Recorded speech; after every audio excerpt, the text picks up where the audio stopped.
नमस्कार दोस्तों, एम के हिंदी कहानियां यूट्यूब चैनल में आपका दिल से स्वागत है। आज की कहानी है सास बहू की लड़ाई। तो शुरू करते हैं आज की कहानी। काव्या ने गुस्से में अविनाश से कहा, अविनाश, तुम कब मेरी बात सुनोगे? आखिर मैं तुम्हारी पत्नी हूं। अविनाश बिना कुछ बोले घर से बाहर निकल गया। अब ऐसा हर दिन होता है। काव्या अपनी सास सुलोचना जी की बहुत इज्जत करती थी, लेकिन सुलोचना जी हमेशा उसे नीचा दिखाने की कोशिश में लगी रहती थी। आज भी वही काव्या ने सुबह जल्दी उठकर नाश्ता बनाया। अविनाश को सूजी का हलवा बहुत पसंद था, इसीलिए उसने नाश्ते के साथ हलवा भी बनाकर सभी को परोस दिया। उसके ससुर रमेश जी ने सुलोचना जी को टोकते हुए कहा, ये क्या फिजूल खर्ची है, सुबह सुबह देसी घी का हलवा। सुलोचना जी ने काव्या को डांटते हुए पूछा, क्यों बहू, ये देसी घी क्या तेरे मायके से आया है? मांजी, वो इन्हें हलवा बहुत पसंद है, इसलिए थोड़ा सा बनाया है। यह कहकर काव्या अविनाश की तरफ देख रही थी, शायद वो कुछ बोले। तभी सुलोचना जी ने कहा, मैं सब जानती हूँ, मेरे बेटे का बहाना करके खुद खाने का मन होगा। अविनाश चुपचाप नाश्ता करते रहे। काव्या की आंखों से आंसू छलक गए। इससे ज्यादा बुरा तब लगा जब अविनाश बिना हलवा खाए ही ऑफिस के लिए चल दिए। काव्या घर का काम समेटने में लग गई। इधर सुलोचना जी बाहर ड्राइंग रूम में बैठकर बड़बड़ाती रहीं। काम करके काव्या अपने कमरे में जाकर रोने लगी। कितने नाजों से पाला था उसे उसके पापा ने। उसे आज भी याद है, एक बार उसने गाजर के हलवा बनाने के लिए कहा था, लेकिन माँ ने सूजी का हलवा बना दिया था। पापा को जब यह पता लगा तो वे तुरंत बाजार गए। वहां से ढेर सारा गाजर का हलवा लाए थे और उस दिन बिना कहे 2-3 दिन गाजर का हलवा बनने लगा। आज उसे सूजी के हलवे के लिए कितनी बातें सुनाई जा रही हैं। उसे गुस्सा सास ससुर पर नहीं, अविनाश पर था, जो कि कुछ नहीं बोल पाए।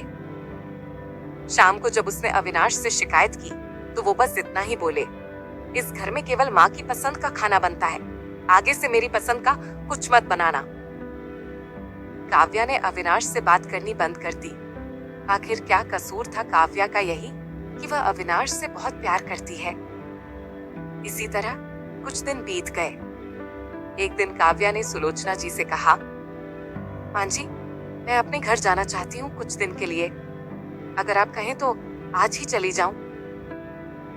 कई दिन पहले माँ का फोन आया था, कह रही थी पापा की तबीयत ठीक नहीं है। सुलोचना जी बोली, वहां जब भी जाती है 1 सप्ताह से पहले वापस नहीं आती। घर का काम कौन करेगा? तेरे ससुर और मेरा बेटा शाम को थक हार कर घर आएंगे, यहाँ उन्हें खाना भी नसीब नहीं होगा। मुझे तो चक्कर आ रहे हैं, मैं खाना नहीं बना सकती। जाना है तो 1 दिन के लिए चली जा। काव्या मन मार कर 1 दिन के लिए पीहर पहुंच जाती है। वहां पहुंचकर उसे और भी आश्चर्य होता है। काव्या ने घबराकर पूछा, भाभी, मम्मी पापा कहाँ गए संगीता? भाभी ने कहा, उन दोनों का घर में मन कहाँ लगता है, तीर्थ पर गए हैं, न जाने कब आएंगे। वैसे तुम कितने दिनों के लिए आई हो? क्योंकि मुझे भी अपने पीहर जाना है। भाभी का यह व्यवहार देखकर काव्या चौंक गई। क्या ये वही भाभी है जो उनसे बहुत स्नेह जताती थी? काव्या सोफे पर बैठी सोच रही थी। अच्छा, वो जो भैया ने मकान के पेपर साइन करा लिए थे, मैंने अपना हिस्सा छोड़ दिया था। शायद उसी साइन के लिए मेरे से प्यार जताया जा रहा था। काव्या उठकर खड़ी हो गई। भाभी, मुझे कुछ काम याद आ गया, मैं फिर आऊंगी, कहकर वह तेजी से घर से बाहर निकल गई। पीछे से गेट बंद होने की आवाज से वह समझ गई कि उसके जाने से भाभी को कोई खास फर्क नहीं पड़ा।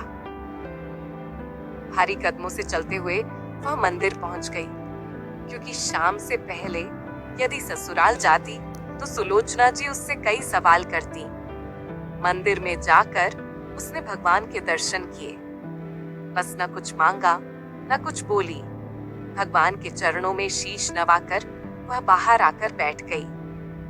तभी सामने के पेड़ के नीचे उसे अपने माता पिता बैठे दिखाई दिए। काव्या भागकर उनके पास पहुंची। काव्या को देखकर उसकी माँ रोने लगी।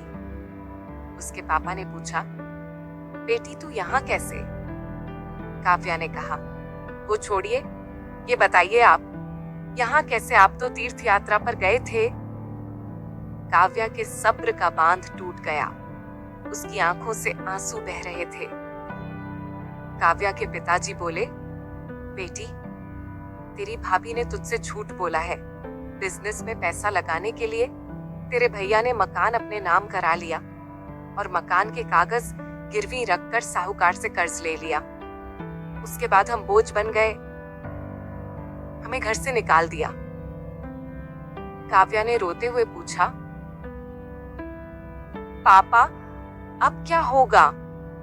उसके पापा बोले, बेटी तू चिंता मत कर, हम कहीं वृद्धा आश्रम में चले जाएंगे।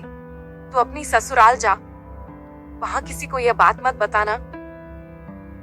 काव्या अपने माँ बाप को इस हाल में देखकर वह उन्हें अपने साथ ले जाना चाहती थी, लेकिन जहां उसकी कद्र नहीं है वहां माँ बाप की क्या इज्जत होती। भारी मन से काव्या ससुराल की ओर चल दी। आज उसे अपने लड़की होने पर अफसोस हो रहा है। काश वो अपने माता पिता के लिए कुछ कर पाती। घर आकर उसने बहुत मुश्किल से घर का काम निपटाया। उसके बाद अपने कमरे में जाकर गुमसुम बैठ गई। उसकी आंखों से आंसू बह रहे थे। अविनाश अपने ऑफिस के काम में लगे हुए थे। जब वे सोने आए तो काव्या से पूछ बैठे, क्या बात है? आज फिर माँ की कोई बात बुरी लग गई? जो आंसू बहा रही हूँ काव्या अपने आप को रोक नहीं पाई और उसने रो रो कर सारी बात अविनाश को बता दी। क्या माँ पिताजी को यहाँ ले आए? वे इस उम्र में कहाँ जाएंगे? अविनाश ने कोई जवाब नहीं दिया और करवट लेकर सो गए। इस बात से काव्या को बहुत गुस्सा आया। आज से मैं भी इनके माँ बाप की सेवा नहीं करूंगी। देखती हूँ कौन इनकी सेवा करेगा। रोते रोते काव्या सो गई। 2-3 दिन बीत जाने पर उसकी चिंता बढ़ती जा रही थी। एक दिन वह सब्जी लेने के बहाने उसी मंदिर में पहुंची, लेकिन उसके माता पिता वहां नहीं थे। पंडित जी, यहाँ मेरे माता पिता उस पेड़ के नीचे बैठे थे। कई दिन से उनका कुछ नहीं पता है। पंडित जी बोले, तुम्हारा नाम काव्या है क्या? पंडित जी के मुंह से अपना सुनकर काव्या ने पूछा, जी हाँ।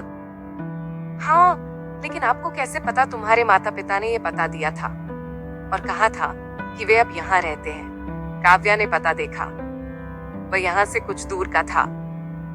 काव्या ने मंदिर के बाहर निकलकर ऑटो रिक्शा किया और उस पते पर पहुंच गई। दरवाजा खटखटाया तो एक लड़की निकल कर आई।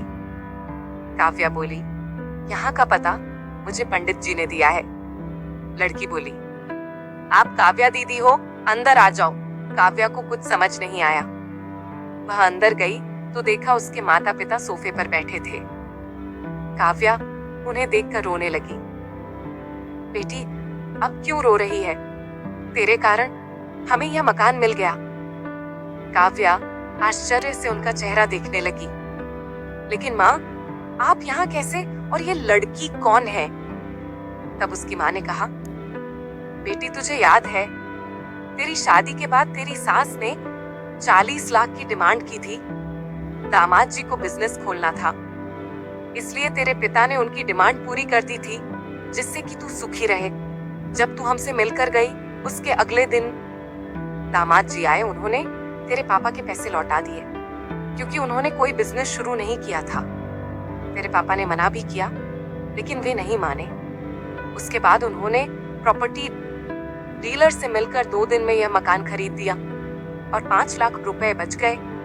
इससे उन्होंने ये लड़की नौकरी पर रखवा दी, जो हमारी केयर करेगी। लेकिन माँ, उन्होंने मुझे तो कुछ नहीं बताया। काव्या की आंखों से आंसू बह रहे थे। वह रोते हुए वहां से अपने घर आ गई। घर आकर वह सोच रही थी। अविनाश ने कभी उसके लिए आवाज नहीं उठाई। लेकिन मेरे माता पिता के लिए इतना कर दिया जो कि कोई सगा बेटा भी नहीं कर सकता। रात को उसने अविनाश से पूछा, आपने ऐसा क्यों किया? अगर मांझी को पता लग गया तो क्या होगा? अविनाश का जवाब सुनकर काव्या रोने लगी। अविनाश ने कहा, जैसे तुम्हारे लिए ये माता पिता है, वैसे ही मेरे लिए भी तो वो माता पिता है। मैंने पैसे लेते समय ही सोच लिया था कि एक दिन ब्याज के साथ सारे पैसे लौटा दूंगा, लेकिन जब बिजनेस शुरू नहीं हो पाया तो मैं इन पैसों को अपने पास रखकर सही समय आने का इंतजार कर रहा था। अगर मैं तुम्हारे माता पिता को अपने घर ले आता तो उनका आत्मसम्मान हर दिन उन्हें धिक्कारता। बेटी के घर वे रहना पसंद नहीं करते, वे अपमानित न हो, इसलिए मैंने ये सब किया। अविनाश, मुझे माफ कर दो, आज तक मैं तुम्हें गलत समझती रही। तभी पीछे खड़ी सुलोचना जी बोली, बेटी वह पैसा हमने उधार लिया था, वह तुम्हारे पिता की अमानत थी।